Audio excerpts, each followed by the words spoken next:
Bartlett with the One Woman Show, documenting my single journey. Hey. And woo! Wait, is Bartlett or Bartlett? Bartlett, like the pear. Like the pear. Have you been saying it wrong this whole time? I've been saying Bartlett. Some people think it's Bartletti. Bartletti? Like Italian. Well, I am Italian. It's like a pasta dish. So the One Woman Show. The One Woman Show. Ooh, so what does that mean? Like you're just gonna follow your single girl around the world and the most eligible bachelorette. Why are you laughing? You better be careful with that. You're gonna get like DMs now. DMs? I already get DMs. Really? From like weird people though. You're gonna have to teach me. You're gonna have to give me in this episode some information on like how to DM a girl. Like I just feel DM a girl. I feel like guys we don't know how to DM girls the right way. You just gotta be persistent. Like I wouldn't say DM her. How would you say it? Private message? What? No, because nobody wants to get like a private message. How do you initiate conversation online then? Okay, so if I like somebody, like I personally message them. Yeah, no. Why are you saying no? You've never had a girl message you? The last girl that messaged me, I ended up dating, and she was crazy. Her name, I'm not gonna say her name, but I'm playing. That really happened? That's the last girl I dated. Actually, Instagrammed me. Like she Instagram DM'd me. So it happens. I do that all the time. But I automatically feel like if a girl DMs you, she must be weird. Like you think I'm weird? Yeah, I think you're weird. If a girl DMs me, I'm like, this girl is desperate. Like, yeah, that's how I feel. I feel like girls that are usually confident have a million guys at them, so why do they feel the need to like, hey, how you doing, guy? Like, I don't know. Oh. But then again, there's like things like Bumble, and Bumble's like where the girl reaches out to you. Yeah, where it's like the girl's choice. I think I still have the chivalry thing embedded in me, and so a part of me is like programmed to think that the guy needs to initiate stuff, but maybe not. Maybe that's not how it should go. You know, I don't know. I don't know, because I get a bunch of messages, but it's mostly like creepy guys. Like there was one guy he's a teacher. He's got to be 30 something. Really? Yeah, like I didn't answer his text and was he like your teacher at some point? No, he's my sister's teacher. That's even weirder, right? And then I was like, everyone was like, I was like, am I being too critical? And they were like, yeah, Amanda, you're being too critical. So I showed them him. Right. And they're looking at the pictures and like, no. They're like, you can't date this guy. Well, there's sometimes where when I was a teacher that if it was a single mom and she was like, oh, here's my son, like at an open house, I'm like, oh wow, mom's really pretty. Like it doesn't make it weird. It's just the no, let me hit it. Let me hit it. Oh. Look, I'm a chivalrous man. Okay. Are you? Yes. You seem like a wild man. I think maybe you're misinterpreting my personality for my character. Ooh. Got him. Look, I'm ready. Wait, before we get any deeper, I just want to intro like what we're doing here because I'm really excited. I thought I did intro it. No, but I wanted to tell people what's going on with Curate because we have a bunch of shows that we're producing, trying to get other personalities other than me. I know I'm really interesting, but I mean, we wanna put some other content out. Not that interesting. But I've always like seen you on social media. You have a great like public personality, I think, and so I'm excited to be able to help produce the show for you. And so we figured, why not make me the first episode, get it out of the way? Because as you get better, you're gonna get like way more probing, and I want to be out of the crosshairs of that. I don't want you to ask me any hard questions. Oh, we're gonna get probing today. Okay, I'm gonna be inspecting you. Well, you do a really good job at that. I feel like every time I'm around you, you're like, it's an interview every time. You're like right? every time I'm hanging out with you. Why do you do that? Is that how you are with guys? Like, are you like all? Probably. I think that kind of freaks them out, and then they don't want to be with me. But I feel like... But it could be the craziness that you talked about before. They're like, she's too much. I'm going to get so much shit for calling girls crazy. I feel like girls, that's like the one thing you don't call girls. Well, here's the thing is, I get it. Like, girls are crazy. But there's nothing worse, I told you this before, when a guy just says, oh, this girl's crazy. Like, she's just crazy. Because you're writing that person off. Yeah, that's like they don't matter. That's the easiest thing to do post-relationship is just to go, that girl was crazy. Even though there was so many more layers to why the relationship didn't work. Right, but I always feel like girls are crazy because guys make them that way. Like it's such a girl thing to say. No, but I think it's the relationship. Like, okay, I don't know. Like I feel like guys have that thing where like it sets us off. I think what happens is, and look, I'm going to put a disclaimer over this whole episode. Like, I don't want to generalize everybody, but here's what I've experienced is I think a lot of times men have more like emotional, like I don't even want to say stability. I think they're less in tune with their emotions, and they're not, I don't want to say more logical. I just think they're able to suppress their emotions easier. So the girl's operating out of this like emotional state, and the guy is somehow in an unhealthy way, I think sometimes able to like remove himself from that. So the girl's like running around like checking with the hair cut off, and the guy's just like, what the hell's your problem? And then they fuck with you. Like I feel like with girls, like we do things that we know is gonna piss you off, and then we act like we don't know we're doing it. We play the ignorant card, like I didn't know you, and so it makes you feel great. The worst thing is when you know something's happening and the other person's acting like it's not happening, I think. So I think we do kind of make you guys crazy, but you choose to make yourself crazy. So, anyways, what were you gonna say? We choose to make ourselves crazy? I mean, yeah. I mean, you have at some point. It's still your choice to act on it. To act on it. So I think it's two at play here. I don't think it's just one person being. It takes two to tango. It takes two to tango, but sometimes someone's leading the tango. And I think, which is the man. It's the guy takes the lead. Yeah, I just feel like sometimes girls are way more irrational. You know what pisses me off? What? Being ignored, for one.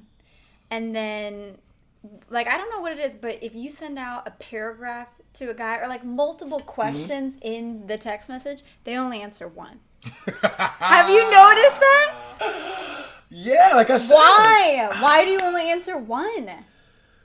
Because you don't care. I mean, personally, I'm the wrong person maybe ask because I suck at texting. Yeah, because you leave me on red all the time. Turn it off. I know I need to take it off. I didn't even realize it was on. Oh my god.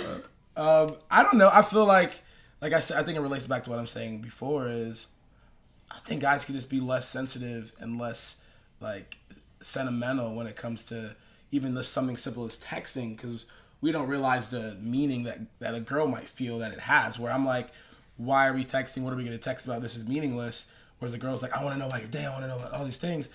We might just be a little bit more disconnected from the symbolism and sentiment of certain things. I think like texting, it's like why do you want to know how my day was? Like I think that sometimes we can be like that. And I think that's why there is some differences between generally men and women, you know. Do you get excited when a girl texts you that you're interested in? Do you get excited? Yeah, absolutely. You're like, yeah. I think I get excited as long, like, I get excited the most when I don't know how the girl feels about me, obviously, right? When you're in that first stage, you're like, oh my God, does this girl actually freaking like me? You're like, what the heck? You're like, woo. You're like, oh. The hard part is when you don't know, like, is this like a friendly text or is this like a, hey, romantic text? Like, I'm thinking about you, I like you text. Because I feel like, and I'm going to call you out, mother freaker. I feel like girls don't realize, like, when it comes to that phase of a relationship, like the early phases, like you guys don't realize that guys read into everything when it comes to that stuff. So you're just like, oh, he's my friend. I like him. I like hanging out with him. I think like a lot of girls like to pull emotionally from men.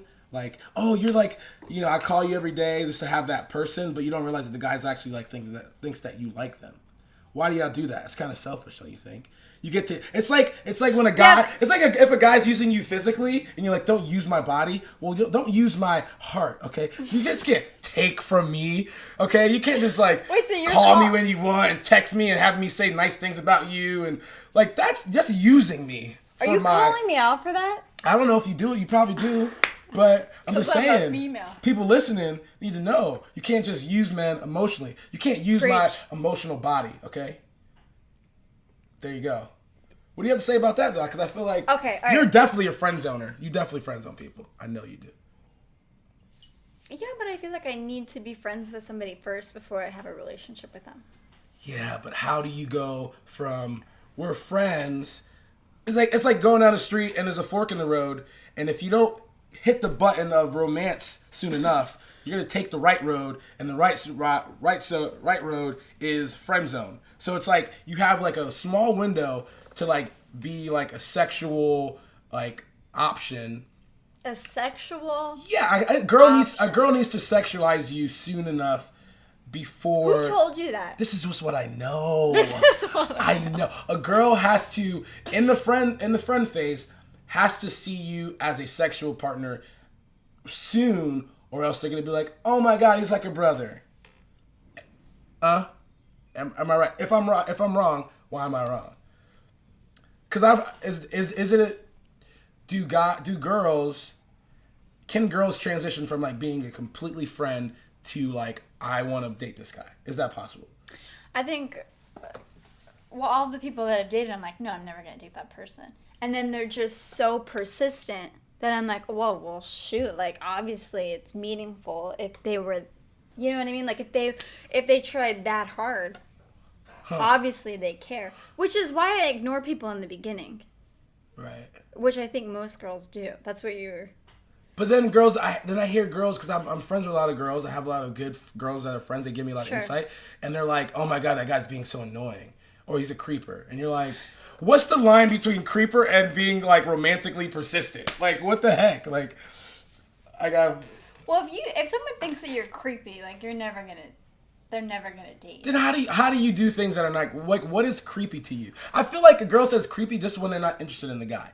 Like if a girl's interested in a guy, then the guy can do whatever the fuck they want, and the girl's gonna like it. Like it doesn't matter. It's like if a girl's into a guy, but if a girl's not into a guy, another guy could do the same exact thing that the guy that she was into is doing, and it's creepy. Oh, he bought me flowers. What a weirdo. Or he bought me flowers. Oh my God. It's the same thing, but you just think that one guy's creepy, one guy isn't. I don't know, because there definitely is a line. Some guys are just creepy. I had a guy send me flowers, never even talked to him. I messaged him on Facebook, which... You messaged him first? I messaged him on Facebook. I said, hey, how are ya? Blah, blah, blah. No. How did you start that? Hey, how are ya? Hey, I don't even know you, but hey, how are you? No, but he came into the salon. I never even talked to him. And so I added him on Facebook. I messaged him. Okay. Said something casual. Then he sent me flowers. I'm like, well, that's kind of creepy. All I was doing was messaging you. So it's too quick. Creepy. So it's too quick. There's not enough. Yeah. So if you do something romantic too quick, it can be creepy. Well, you don't even know me. Right. Like, why would you send me flowers?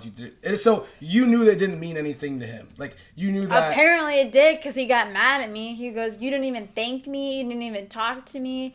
I spent like $100 on you. I'm like, dude, I didn't ask you to do that. Yeah. I did thank you. So I guess it's about timing then. Because, I mean, do you think so or no? Do you think that's creepy, though? Like... Sending the girl flowers? Yeah, if you've never talked to her before. Yeah, I think that's quick. That's too quick. That's creepy. But I tend to do things really sentimental really quick. At least when I'm in the relationship. Not even. At least once I've established that like you're romantically interested in me, I tend to start going. Oh, so they have to be interested in you. Once I know there's a chance. If there's no chance, I'm not gonna do something that sentimental. But like once I know like, okay, this girl's actually might be interested in me, then I'm gonna start doing things like, okay, cool, here we're, you know. But I mean, if I just go, hey, here's flowers, like that's weird. That's creepy. Yeah, that's creepy. Okay. So guys out there listening, if you do things too quick, don't send me flowers.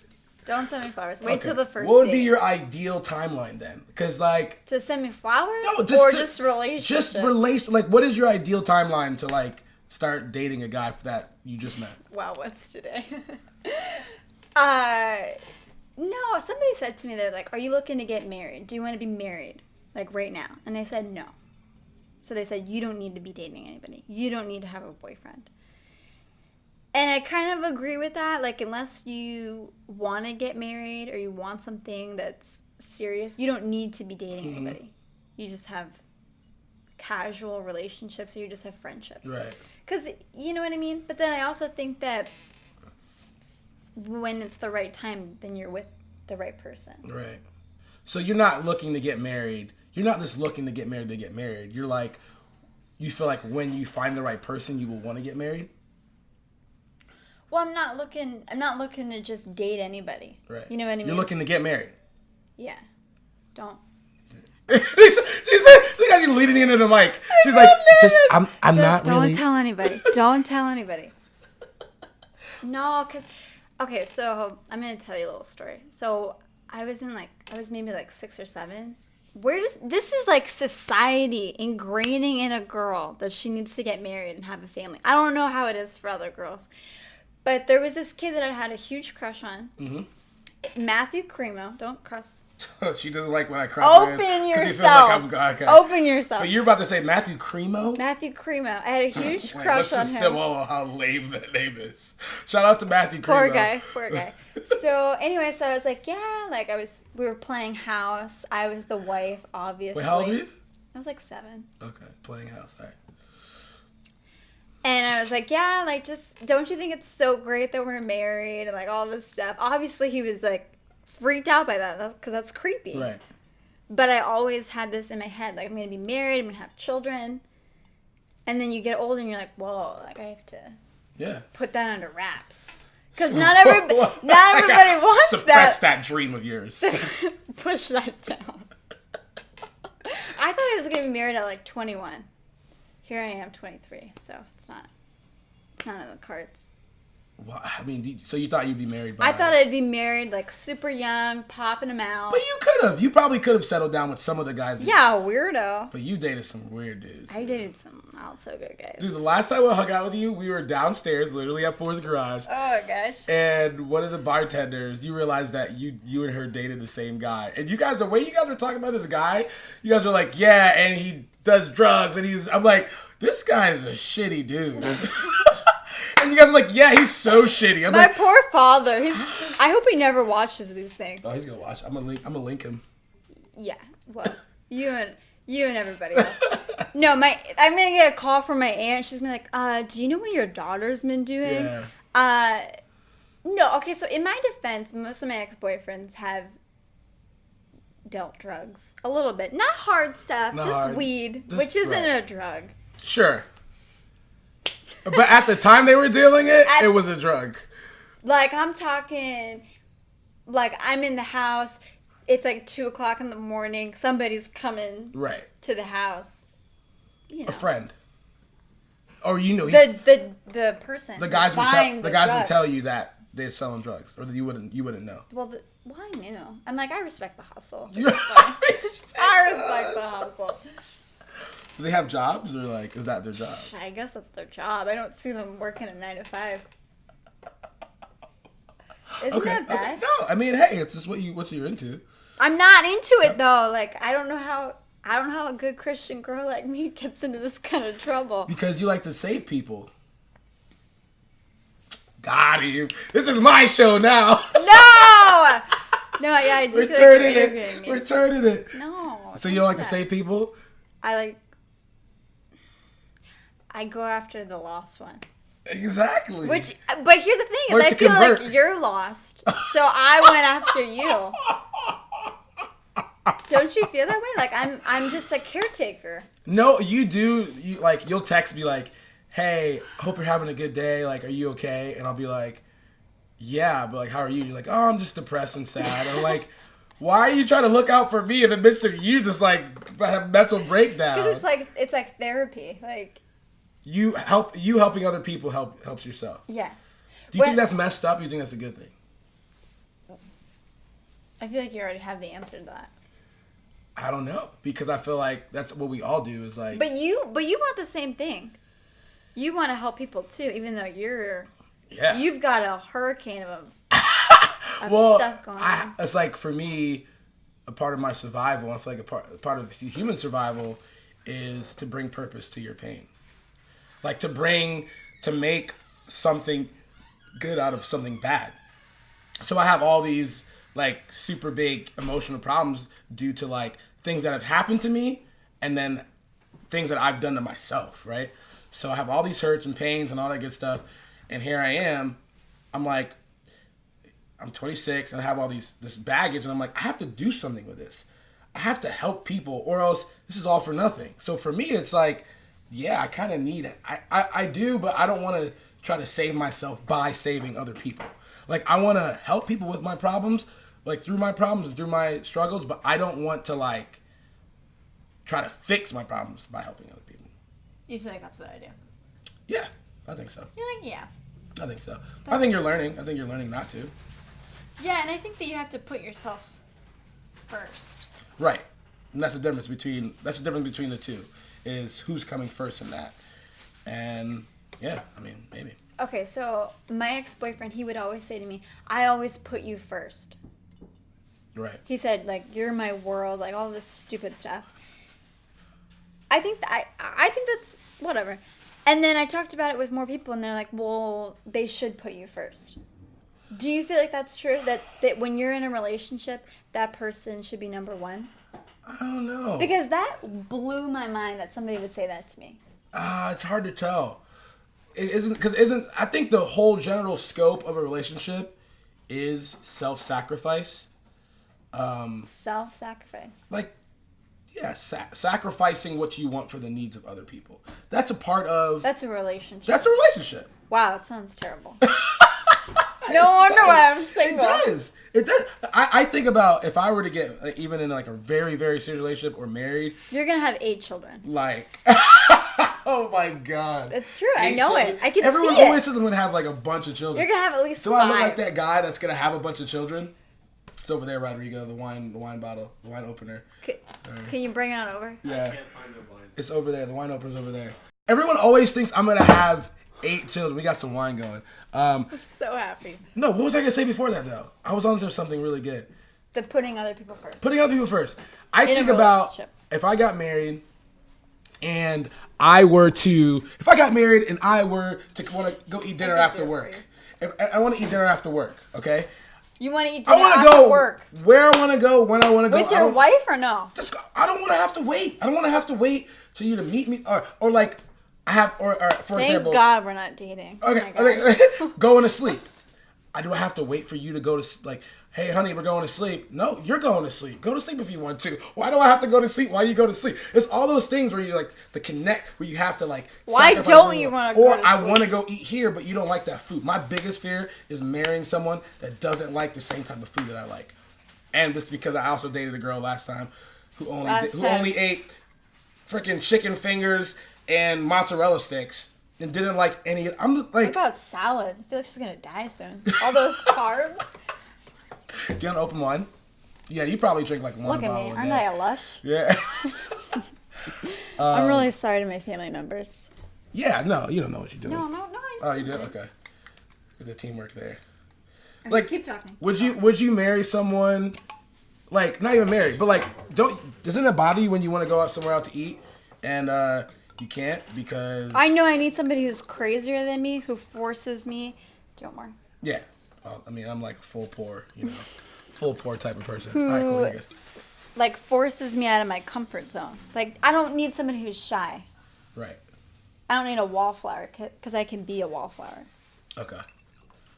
All right, but go ahead. Why? I don't know. I just think that self-sacrifice, because I guess I'm in a little bit of a self. You don't need to be that close to the mic either.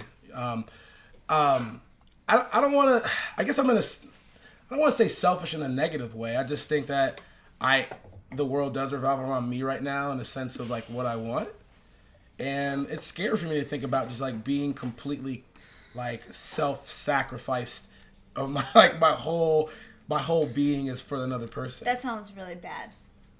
And maybe we're having I don't know. Maybe we're having a bad perception of what a relationship is. How do you balance self-sacrifice with self-value in a relationship? Like, how do you sacrifice yourself at the same time preserve how much you're worth and what you want? But I don't know. A part of me thinks that when you're with someone that you really care about, then it's not, the sacrifice is not really sacrifice. It's like, No, because it's not somebody who, like, here's the thing. If you make somebody your number one, your priority. Right. And they should be doing that for you too. So you're sacrificing and then they're sacrificing. So it's like a win-win. It shouldn't be like, oh, like I'm giving you all this stuff, but you're not giving me the same in return. You know what I mean? And I guess that's where it sucks, is when... Because how do you know? Yeah. Well, I think I've known in different situations where I'm like, I'm giving this much, and this person, you know, especially like in an argument or like in a you know, an argument. Yeah, because you can tell when someone's trying to see things your way and when they're not.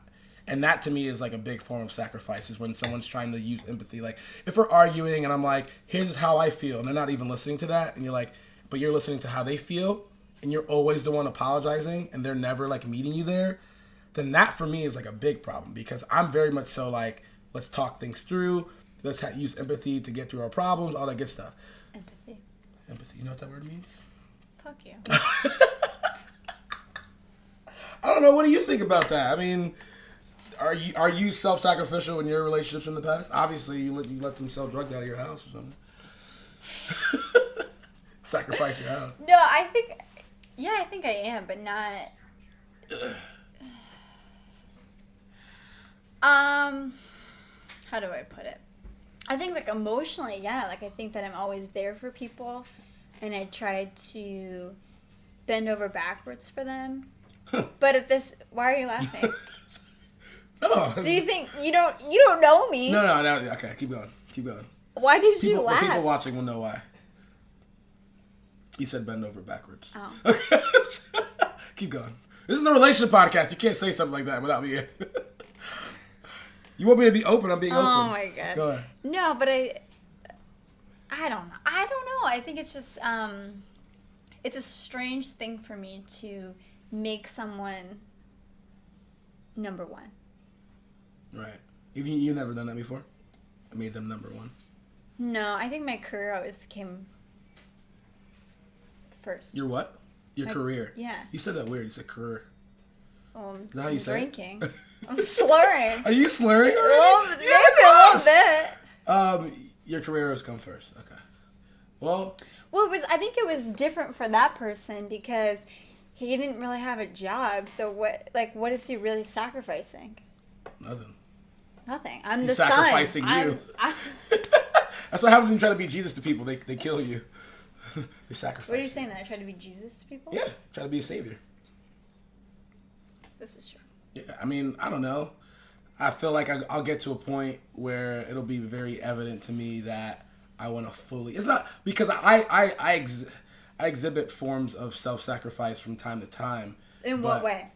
Like, give me an example. How did you sacrifice yourself? Because I feel like in my last relationship or just in general. Both.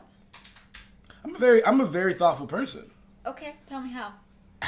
I just do things that are thoughtful. I'm always thinking.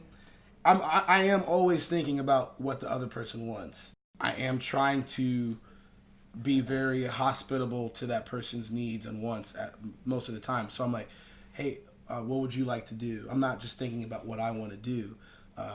And I think that tends early on in like how you relate to someone. I think that can be seen as weakness. I think girls like to be like, tell me where we're going.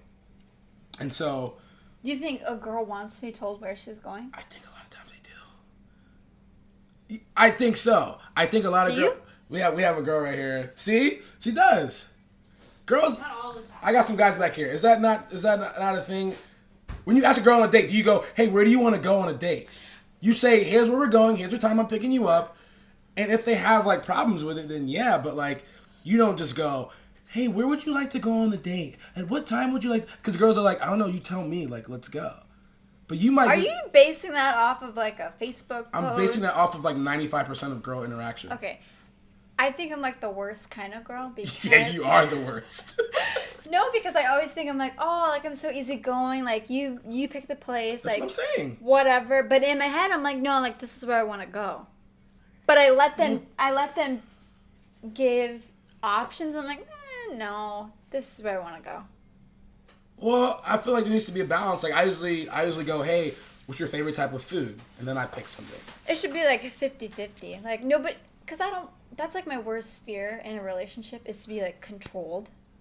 Like somebody. Yeah, but I mean, is that control or is that like just being suggestive or assertive? Control is like you saying I don't want to go there. He's like, no, we're going there, bitch. Like that. That's controlling. But if he goes, hey, I want to take you to go get my favorite pasta place, like. But you don't like. Don't control me, bitch. I'm not going. Like you couldn't say that. Don't swear so much, man. I think there are separate. I don't know, just different expectations from guys and girls. I don't know. That's why we're labeled crazy. Because you think differently than we do. Yeah, and we act differently. Right. And you girls interpret our actions as what you like. If you were to do it, then like why would he just do that? Because you're thinking as a girl, so stop thinking like a girl. Like, and then they ask all their other girlfriends, like, "Oh, like, do you think this?" Yeah, and he's like, "Oh, he totally he's cheating on you." Yeah, leave him. Like, why would he not text you back 2 minutes later? Like, what the hell? And you're like, because he was taking a shit and he was not 2 playing minutes. Tetris. Okay, but hold on a second. Do you think? Okay, so my friend, her boyfriend is in like a different state right now. Yeah. He didn't respond to her since 9:30 in the morning, and it was 9 o'clock at night. Of course he was cheating. Of course. He can't just have fun without texting somebody. Oh, my God. You don't think that's... He's definitely cheating. No, see, I don't think like that. I'm like, the dude was having a good time. You don't want to text, you don't want to get on the phone. No. That's The girls in the room are like, oh, I know, girl. Oh, he's... Oh, no, girl. Leave The him. guys in the room are like, so what? I don't know. See, that's what I'm saying. It's different expectations. We speak a different language. So for me, a lot of times when I'm speaking to a girl, I'm trying to think like this girl is interpreting this way. Like, for example, the age-old text back. How quickly it takes to text back, especially when you're talking to someone. Hey, how's it going? You're so excited, but you don't want to text back quick, so you're like, let me give it like 10 minutes. You do that? Yeah, I'm like, don't. Yeah. That's why you leave me on red. No, I just don't want to answer back because you're talking to me. I just feel like sometimes if I did text back right away, I think that they have me, and I don't want them to. Yeah. I always know when they do the double text, like if you ignore double text, and exactly. they text you again, I'm like, got him. I got him. You got him. I got him. That's why. They go, my hand. Hey, how's your day going? And then you don't text back for like 5 hours, and they're like, well, I hope it's going well. Oh, you're like, oh, I got this motherfucker. Like, yeah, snatch them. Or like also, you know how some people when you're talking to them, they sit like this, right? Right. I know I have somebody when they turn like this. Really? Because that means they care. They're like in on I'm it. right here then. when they're like this, they don't have me. Yeah. No, you're definitely a body language person. Like every time I'm talking to you, you're like I'll look away for a second. And you're like, are you listening to me? And I'm like, yeah, I'm listening to you. Because I need the. You need the eye contact. Need the eye contact. I think that's a chick thing. No. There's a lot of girls that don't eye contact. I think it's just eye contact for different people means a lot of things. Because growing up, you never look in the eyes of your parents. Like when they're mad and stuff. Like it's just when you're trying to lie to your parents. Culture thing. That's what I'm saying. It's just how you grow up. Like looking in the eyes of like my dad is like was a scary thing. I'm like, what did you do when you got? And you're like, nothing. You know. Were you in trouble? Yes, absolutely. All the time. All the time. You were the bad kid. Yeah, I was horribly bad. Yeah, that's horribly You're bad. okay now. I'm okay. You're alright. I still get in trouble with myself and friends and people. When you were a kid, did you... Because I don't know, like my dad, he always says, yeah, I always wanted to marry an Italian. Like I had it in my mind.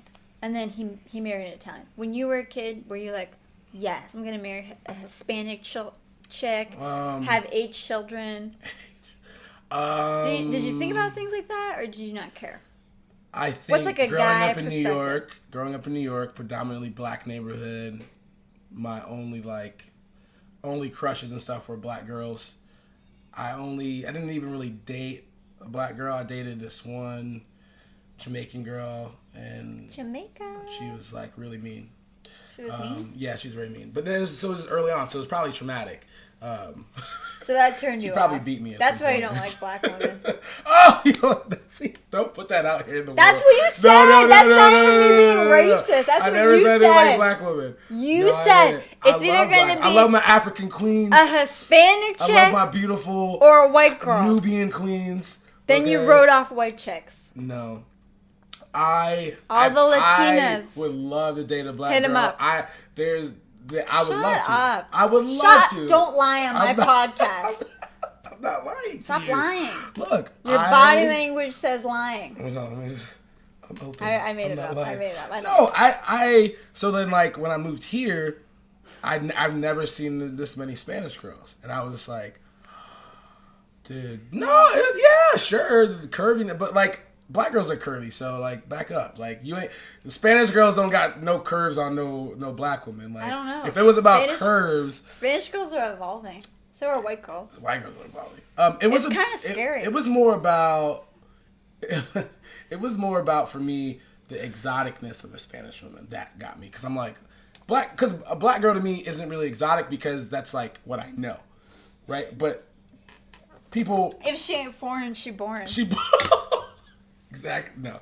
I look again. I'll date an Asian. I'll date an Indian. I'll date anybody. Right. Whew. Like it's not a problem for me. But I think when I first moved here, I was like, oh my god, everyone's Spanish, and and my first big crush was a Spanish girl here, and so But in middle school, I dated like a bunch of white girls and stuff, and I think what drew me the most to Spanish women was like the family orientation, like the fact that they were very family oriented. Yeah, absolutely. Absolutely. I love the fact that like they cared about family, like they were all about it was like, hey, would you like to come with our family to this? But like whenever I dated a white girl, it was like, hey, I had to ask them, hey, can I meet your parents? Hey, can I come over? Like it was like whereas that's a requirement in the Spanish community. I feel like you have to meet my dad and all his uncles, and my mom has to sit down with you and talk to you. You have to eat all of her food, you have to say that it's good. Yeah, you have to go to all the family functions. You have to learn how to dance bachata. Like, you can't fuck around. But in a white family, it's like, oh, hey, who's that? Okay, cool. Be home by 9. Like, that's it. Like, wow. Yeah, that's a hot take right there for you. You take that and run with that one. I've said a lot of things that I'm going to regret. I hate you so much. There's your first episode. You hate me so much? Yes. But I appreciate you. Thank you. Cheers. Cheers. Cheers to us. Cheers to your first podcast. I'm glad. I'm happy to be that I was able to be on today, and I'm grateful. We're gonna get you some good guests to mess with, and I'm praying for a good one. So this is a good. No, you're good. You're all right. Yeah. I've already interrogated you before, though, so it's nothing you already new. know. I think you're a good person. You're more sensitive than any dude I've ever met before. Like I know. Yeah. I know. Yeah. No, but that's what I appreciate about you, because you're not afraid to like put it out there, be emotional. Right. Probably too much though. No, well, it's fine. Just you be you, because that's fine. You need to write a letter to God. Okay. Asking for your soulmate. Okay. Write down all the things. Why are you laughing? I'm not laughing. I'm chuckling. It's a chuckle. Stop being rude. Okay. Write down all the things you want in a person. Mm-hmm. Hispanic girl, big butt, family, your 8 children. Okay. Write all that down. Tell God. Put it in like a little time capsule. Stop interrupting me. Okay. This is my show, not yours. I know. Write down all the things you want. Okay. Okay. Tell God why you want to meet this person. Mm-hmm. Why you're ready. Stop. No. Okay. Are you actually gonna do this? I'm gonna do this. And then put it away. Wasted an hour of my time. Do you think it's gonna take you an hour to write what you want? You're like, I got a long list. Yeah, I do. No. Okay. What could you possibly do I pull it out every time I'm gonna date somebody? Like. Check. See, that's why I'll never get married if I do that. I'll never be with someone if I do that. Why? I think I need like a good maybe 3 things that I at least need to happen. All right, what's the 3 things so we can tell these people? 3 things. Obviously the family thing. That's the biggest one for you. Yeah, that might feel like a double standard though, because I mean my mom and dad are passed away, so can I really hold them to that? Like, I always feel like I need to marry somebody who has like Yeah. parents alive, because like my children need grandparents. You know what I mean? Yeah. Like, who's gonna watch them while I'm working? You're a piece of crap. No, I'm playing. I would say maybe off the head, like at least emotionally aware. I think that's a big thing. Is like, because I've done a lot of hard work. I think that it's more of like the person needs to like be aware of their shit. Because if I'm trying to like show you what's wrong with you the whole time, and like I'm just so emotionally intelligent in the sense that I know what's going on with me. And so I feel like you need to do the same hard work for yourself, because I've been through so much in my life that I've had to go to therapy for years, talk through my issues.